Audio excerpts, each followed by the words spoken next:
The gameplay trailer for The Sims 4 Life and Death expansion pack just dropped, and honestly, it was one of the most interesting gameplay trailers to date. This gameplay trailer was narrated by the Grim Reaper, and we do get to see a little hint of some of the gameplay that goes on here. For example, the Chased by Death trait, which of course would increase your chances for dying, I guess by accident deaths, and there is a woohoo in the coffin, and they also mention along with this the Soul's Journey. And I think the Soul's Journey, at least it sounds promising, it's supposed to give more meaning to living, and along with that meaning it comes a bucket list. Now with the bucket list, it is interesting. It looks like you can actually write things out yourself, but it did show us some options that pop up, and some examples were peaking as an artist, finding the well of longing and regret, and also something kind of mundane like taking a nap. I also like that you can actually personalize wills. So with wills, when you write a will up, you can set an emotion to it and even add a personal note. The only thing I will say about this is it just for show, or is it actually going to have an impact? I kind of doubt that the personal note is actually going to do anything. I think it's just for storytelling purposes, while I suspect the emotion would impact the Sims that are reading it. But I am confused about how that works and actually how it's going to impact other Sims. I think wills have a ton of potential for conflict, for drama. There's also of course the macabre trait, and this is the Sim they're highlighting. Some people think it's a reference to Nervous Subject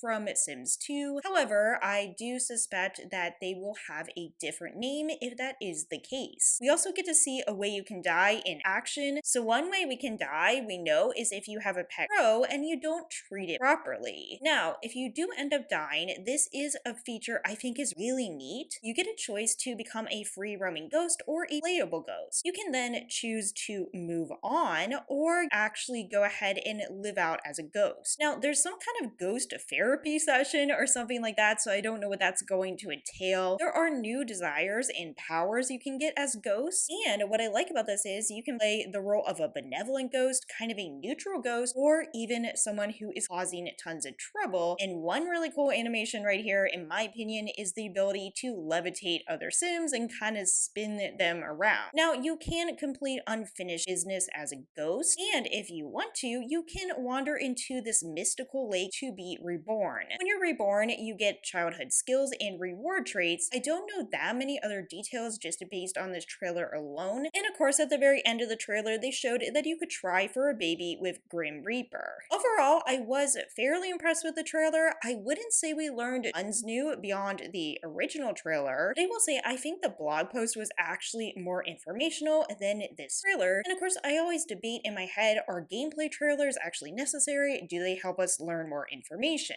This sim and this expression right here reminds me a lot of another Sims pack. See if you can guess what I'm talking about. And of course, in the scene right here, we get to see that animation of dying in bed. And I do think that's a nice animation that they added, just kind of a peaceful way to go. And we also get to see a new bed swatch right here. It has more of a rich gold tone and of course that floral print. The floral print seems to play pretty prominently both in the cast and build buy items, so I'm actually guessing there is some kind of symbolism. I also really hope we're going to be able to visit this area and it has some kind of meaning rather than just looming in the background. But I definitely am curious, and they do tend to save surprises for the live stream and sometimes even beyond. Now, I'm thinking this is maybe a hidden world. I know a lot of people wanted a strict afterlife, and I think this is basically what we're getting. This is where Grimm works, and also, of course, Grimm's interns. We do see a portal connecting this part of this hidden world, as I think it is, to the rest of the world. And yes, I do recognize and acknowledge this definitely is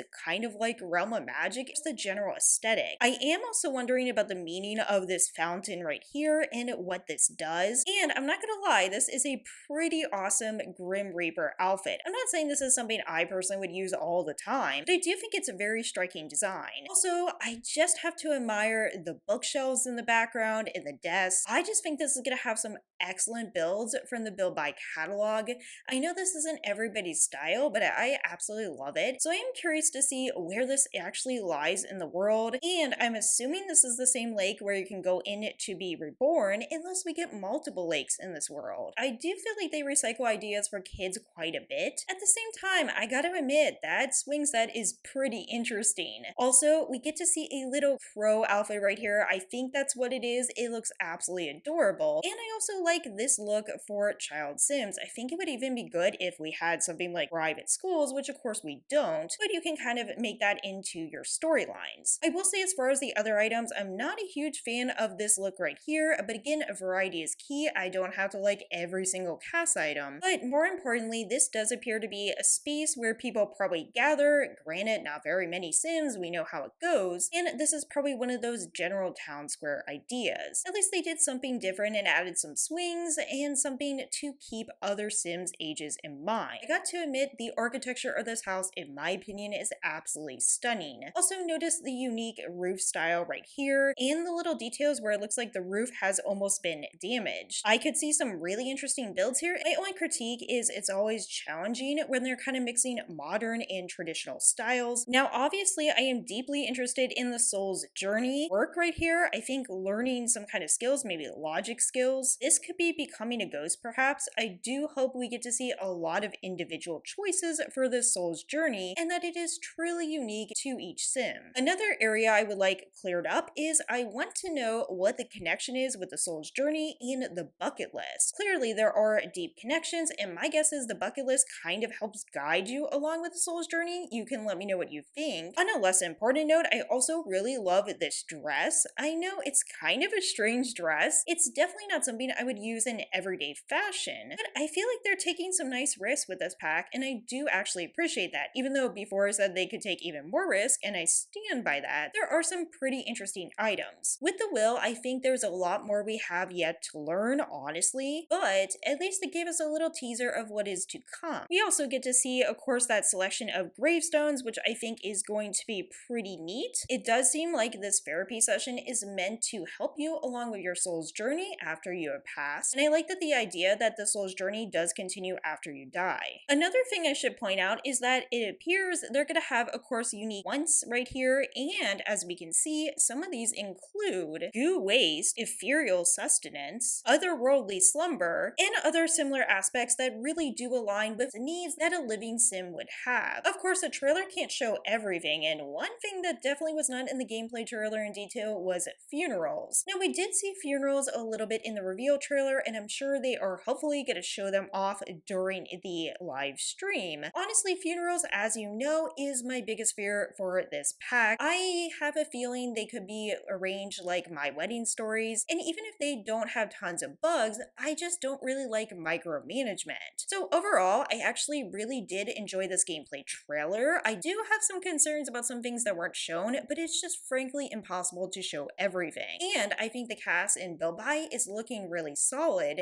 and even though I honestly didn't learn that much more, I'm still really keen and excited for this pack. I think that the soul's journey, rebirth, and all these different aspects have the potential, at least, to enrich in Sims' lives. Let me know what you think in the comments below. Are you still feeling optimistic about this pack? Is it not your thing at all? What did you think of the gameplay trailer? As always, please take care, and I'll see you in the next one.